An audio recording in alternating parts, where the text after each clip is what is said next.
Hi అందరికీ, అందరూ బాగున్నారా? ఈరోజు వచ్చేసి ఫుల్ డే పిల్లలకి ఏమేమి ఇచ్చేసానో మీతో షేర్ చేసుకుంటున్నాను. హెల్దీగా మార్నింగ్ బ్రేక్ఫాస్ట్, మిడ్ స్నాక్, అలాగే లంచ్, స్నాక్, డిన్నర్ అండి. చాలా మంచి రెసిపీస్ మీతో షేర్ చేసుకుంటున్నాను. ఖచ్చితంగా మీరు మీ పిల్లలకి ట్రై చేయండి. వీడియో ఎండింగ్ వరకు చూడండి. కొత్తగా ఎవరైనా మన ఛానల్ని ఫస్ట్ టైం విజిట్ చేస్తే ప్లీజ్ సబ్స్క్రైబ్ చేసుకోండి. పక్కనున్న బెల్ ఐకాన్ క్లిక్ చేయండి. మార్నింగ్ అయితే మా హస్బెండ్కి ఎగ్ కర్రీ అలాగే దోశ చేసి ఇచ్చేసాను నేను. సో ఫాస్ట్గా ఉంటుందండి మార్నింగ్. కానీ ఇంకా ఎగ్జామ్స్ అయిపోలేదు, ఏప్రిల్ 6 కల్లా అయిపోతాయి. సో ఇంకా అప్పటి వరకు ఇంకా టెన్షను. ఇన్ని ఎగ్జామ్స్ అంటే మార్చ్ 10-12 నుంచి స్టార్ట్ అయ్యాయి, ఇప్పటి వరకు అయితే అయిపోలేదు. సో ఇంకా అందుకే బిజీగా ఉంటున్నాను. ఈ లాంగ్ వీడియోస్ అస్సలు కుదరట్లే. నెక్స్ట్ స్కూల్ నుంచి రాగానే ఇద్దరికి మిల్క్ మార్నింగ్ తాగి వెళ్ళామంటే అసలు తాగలేదు. అందుకే వచ్చిన తర్వాతకి మిల్క్ అయితే తాగాడు. అందులో బ్రౌన్ బ్రెడ్ వేసుకొని తాగుతా అన్నాడు. సరేలే అని ఇచ్చేసాను. నెక్స్ట్ బ్రేక్ఫాస్ట్కి ఈరోజు ఏంటంటే మా హస్బెండ్కి అన్ని మిక్స్డ్ పప్పులతోటి సో దోశ చేశానండి. సేమ్ పిల్లలకి ఊరికే దోశ చేసిన బోర్ కదా, అందుకని ఇందులో ఒక్క ఎగ్గు, ఉప్పు, పసుపు అలా కొంచెం వేసుకొని ధనియాల పొడి, జీలకర్ర పౌడర్, కొంచెం ఆనియన్, పిల్లలు తింటారు కాబట్టి ఆనియన్ అదే బ్యాటర్లో. సో మనం బేసిక్గా దోశ వేసి దోశ పైన ఎగ్ కొడతాము. ఈ రెండింటిని మిక్స్ చేసి ఇలా బ్రెడ్ పైన వేసుకున్నామంటే ఎంత టేస్టీగా ఉంటుందో, చాలా బాగుంటుంది. నేను ఓన్లీ 2 చేస్తున్నాను. ఆల్రెడీ పిల్లలు తిన్నారు, మిల్క్లో ముంచుకొని బ్రెడ్ తిన్నారు. సర్లే మళ్ళీ ఇంకా వాళ్ళు వదిలేశారు అనుకోండి. నాకేమో వేడిగా ఉంటేనే తినాలనిపిస్తుంది, చల్లగా అయితే తినలేను, అలా అని వేస్ట్ చేయలేను.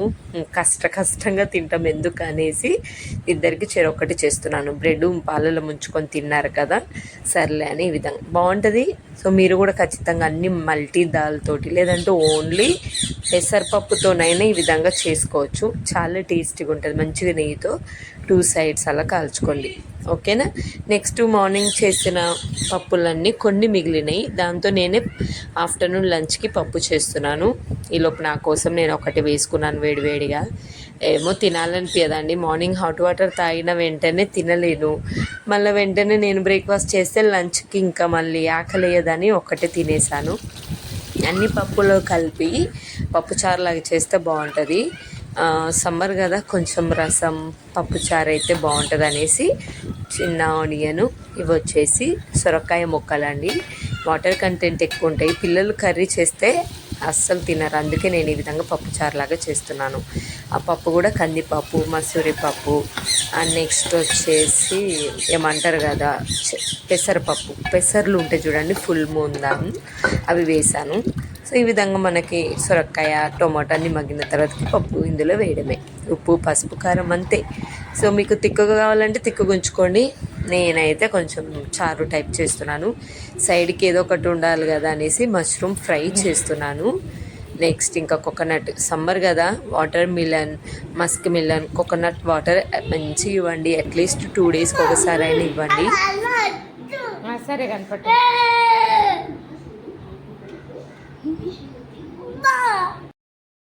ఫస్ట్ వాళ్ళ అన్నయ్యకి ఇచ్చాను అనేసి ఎంత మొండిగా చేస్తుండో అండి.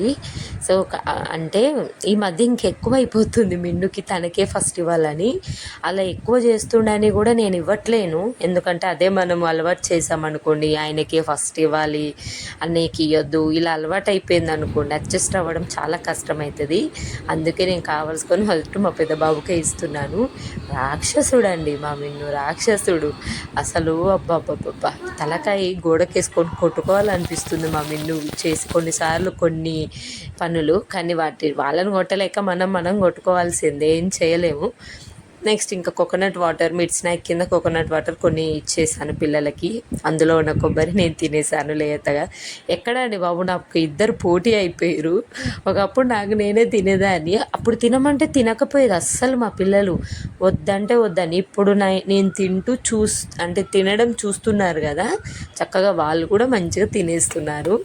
నెక్స్ట్ మష్రూమ్ ఫ్రై చాలా సింపుల్గా ఇలా చేసి పెట్టండి, సూపర్ టేస్ట్ ఉంటుంది. ఒక చిన్న ఆనియన్ మగ్గిన తర్వాతకి మష్రూమ్ కట్ చేసుకొని కొంచెం వాటరీగా ఉన్నప్పుడు ఉప్పు, పసుపు, గరం మసాలా, అలాగే ధనియాల పొడి, నెక్స్ట్ జీలకర్ర పౌడర్, లైట్గా కారం, ఎక్కువ కారం ఏమీ వేయాల్సిన అవసరం లేదు. ఎప్పుడు మనం మష్రూమ్ కర్రీనే కాకుండా ఈ విధంగా ఫ్రై చేసుకుంటే డ్రైగా చాలా బాగుంటుంది తెలుసా. ఇది లాస్ట్కి కొంచెం తురిమిన కొబ్బరి పొడి వేసాను అంతే. టొమాటో ఏం వేయాల్సిన అవసరం లేదు. చాలా బాగుంటుంది, ఒకసారి ట్రై చేయండి. పప్పుచారులో, రసంలో, ఎక్స్పెషల్లీ రసం పప్పుచారులోనే బాగుంటుంది. అలా కూడా తినేసేయచ్చు చపాతీలో కూడా, కానీ పిల్లలకి ఈ విధంగా బాగుంటుంది. మీరు స్నాక్ లాగా కూడా ఇవ్వచ్చు, డైరెక్ట్గా వాళ్ళకి స్పూన్ ఇస్తే వాళ్ళే తింటారు. నెక్స్ట్ అయితే చారు చేయించేసి ఆ కర్రీ ఏమంటే మష్రూమ్ మగ్గేలోపు నేను మిన్నుకి స్నానం చేయించాను. కన్నయ్య మార్నింగ్ రాగానే చేసుకుంటాడు స్కూల్ నుంచి, మళ్ళీ నైట్ నేను చేపిస్తాను. సమ్మర్ కదా 2 times చేపిస్తున్నాను. అండ్ నెక్స్ట్ వచ్చేసి ఇంకో విషయం చెప్దాం అనుకుంటున్నాను. ఏంటంటే కేవీలో ఎవరైనా 6 years ఉన్న కిడ్స్, గర్ల్ అయినా అమ్మాయి అయినా అబ్బాయి అయినా కేవీలో జాయిన్ చేయాలంటే నోటిఫికేషన్ ఫస్ట్ ఈ రోజు నుంచి వస్తున్నాయండి. అంటే నిన్ననే స్టార్ట్ అయ్యాయి, April 1st నుండి. ఖచ్చితంగా మీరు అప్లై చేయండి. ఎక్కువ డేస్ లేదు, ఓన్లీ 15 days ఉంటుంది ఆన్లైన్ అప్లై చేయడానికి. ఇంకా నన్ను నల్గొండకు కూడా వెళ్తున్నారు అక్క అంటున్నారు. వెళ్ళాలి ఖచ్చితంగా, సమ్మర్లోనే కదా మేము వెళ్ళేది. ఈ కేవీది అప్లై చేసుకొని వెళ్దామని ప్లాన్ చేస్తున్నాము. అటు వెళ్తే మళ్ళీ ఇది ఎక్కువ రోజులు ఉండదు కదా, అప్లై చేసేసుకొని వెళ్తామండి. చూస్తాం, మోస్ట్లీ వెళ్తాము. ఇంకా ఇవన్నీ ఒకేసారి అయిపోయేసరికి అదే టెన్షన్ అవుతుంది. వెళ్ళడం మాత్రం పక్కాలేండి, కంప్లీట్ చేసుకొని పోతే హ్యాపీగా ఎంజాయ్ చేయొచ్చు కదా అలా. నెక్స్ట్ ఈ పన్నీర్ వచ్చేసి నేను ఇంట్లో చేసిందండి. మార్నింగ్ ఏమైందంటే పాలు విరిగిపోయాయి. విరిగిపోయిన పాలు ఏం చేస్తామని పన్నీర్ చేశాను, అందుకే అది షేప్లెస్గా ఉంది. క్లాత్లో కట్టేసాను కదా అలా ఉంది అన్నట్టు, బయట తీసుకుంది కాదు. నేను ఎప్పుడు పాలు విరిగిపోయినా లేదంటే కావాల్సుకొని పాలు విరగొట్టేస్తాను. అంటే పన్నీర్ తినాలి అనిపిస్తే బయట ఏం తెచ్చుకోను, లెమన్ జ్యూస్ వేస్తే పాలు విరిగిపోతాయి కదా, ఇలా పన్నీర్ చేస్తాను. ఇంకా సర్లే కొన్నే ఉన్నాయి, ఎక్కువ ఏం లేవు అనేసి పిల్లలకి పన్నీర్ టిక్కా లాగా చేస్తున్నానండి సింపుల్గా. ఈ ఉప్పు, పసుపు, అల్లం వెల్లుల్లి పేస్టు, గరం మసాలా, ధనియాల పొడి, కారం అంతే వేసి ఆయిల్తో మంచి మ్యారినేట్ చేసి ఒక 5-10 minutes ఉంచి తవ పైన ఈ విధంగా షాలో ఫ్రై చేస్తున్నాను. డీప్ ఫ్రై అవసరం లేదు, ఎక్కువ ఆయిల్ ఎందుకనేసి. సమ్మర్ కదా, ఎక్కువ ఆయిల్ ఐటమ్స్ తింటే ఊకే దాహం అవుతూ ఉంటుంది. పిల్లలకి కూడా అంత మంచిది కాదు. తింటాము ఎప్పుడో ఒకసారి, సో ఇంకా ఊరికే ఎందుకు ప్రతిసారి. వీకెండ్లో ఏమన్నా తినాలంటే వీక్లీ వన్స్ ఒకసారి తిందాం అన్నట్టుగా పెట్టేసుకున్నాము. అందుకే కొంచెం ఆయిల్తో ఈ విధంగా టిక్కా బాగుంటుంది. మీ పిల్లలు కూడా పన్నీరు ఖచ్చితంగా, నాన్ వెజ్ తినని పిల్లలకి పన్నీరు, మష్రూమ్, మిల్ మేకర్ ఇవ్వండి. నాన్ వెజ్ కన్నా డబుల్ ప్రోటీన్స్ ఇందులో ఉంటాయి. ఓకే, ఈ విధంగా నేను గ్లాస్ మిల్క్. కన్నయ్య ఇంకా లేవలి, చదువుకొని పడుకునేసరికి చాలా లేట్ అయిపోతుంది. స్టోరీ రైటింగ్ ఉంది నెక్స్ట్ డే, April 3rd రోజు స్టోరీ రైటింగ్ ఉందనేసి చాలాసేపు చదువుకొని పడుకున్నాను. ఈలోపు మిన్నుకి తినేసి గ్లాస్ మిల్క్ అయితే పెట్టాను. సో ఎక్కువ ఏం తినలేదండి, ఒక 6 అలా తినేసరికి పొట్ట నిండిపోయిందంట. హెవీగా అనిపిస్తుంది. పన్నీర్ తింటే చిన్నపిల్లలకి హెవీగానే ఉంటుంది స్టమక్. సర్లే ఇంకా అన్నయ్య తింటాడు అనేసి అన్నయ్యకి పెట్టాను. పాలు దాగిలోపే మా కన్నయ్య ఈ మధ్య ఏంటంటే కన్నయ్యకి టీత్ ఊడిపోతుందని చెప్పాను కదా అండి, అస్సలు తినలేకపోతుండే. అదేమో ఊడుతలే. మీకు ఏమైనా టిప్ తెలిస్తే చెప్పండి, తొందరగా ఊడిపోవాలంటే. పాపం నమ్మలరాక బాగా బక్కగా తినట్లేడండి సరిగా. మెత్త అయితేనే తింటుండు, గట్టి తినలేకపోతుండు. అందుకే నేను కొన్ని మెత్తగానే చేస్తున్నాను, కర్రీస్ అయినా అన్నం అయినా. డిస్టర్బెన్స్ ఉంటుంది కదా ఎంతైనా టీత్, అదేమో ఊడిపోవట్లేదు. పైన ఒకటి కింద ఒకటి అలా ఊగుతుంది, కానీ మొత్తానికి బయటకు అయితే రావట్లేదు. ఏం చేయాలో ఏమో, పాపం కొంచెం సఫర్ అవుతుండు. నెక్స్ట్ ఇంకా నైట్ డిన్నర్కి అయితే మార్నింగ్ చేసిన పప్పుచారు కొంచెం ఉంది. మా హస్బెండ్ కోసం మష్రూమ్ తినలేదు కదా తనని, తనకి కొంచెం ఉంచాను. ఇంకా డిన్నర్కి మరి సరిపోదు కాబట్టి ఈరోజు ఎగ్గు పొరటు చేస్తున్నాను. ఓన్లీ ఆనియన్ తోటే ఎంత టేస్టీగా ఉంటుందో. ఇలా పెద్దగా ఆనియన్ స్లైసెస్ కట్ చేసుకోండి. నేను ఈవినింగ్ వాటర్ వస్తాయి కదా, ఇల్లంతా నీట్గా చేసేసుకొని పిల్లలకి స్నానం చేయించి నేను ఫ్రెష్ అప్ అయిపోయేసరికి మా హస్బెండ్ వచ్చారు. ఇంకా వెంటనే తనని ఆనియన్ కట్ చేయమని చెప్పాను. ఫస్ట్ తను కిచెన్ రూమ్లోకి వస్తారండి, ఏమన్నా స్నాక్స్ చేశానా లేదంటే ఏమన్నా పిల్లలతో డే అంతా అలసిపోతాయి కదా, ఏమన్నా నా హెల్ప్ ఉందా అని.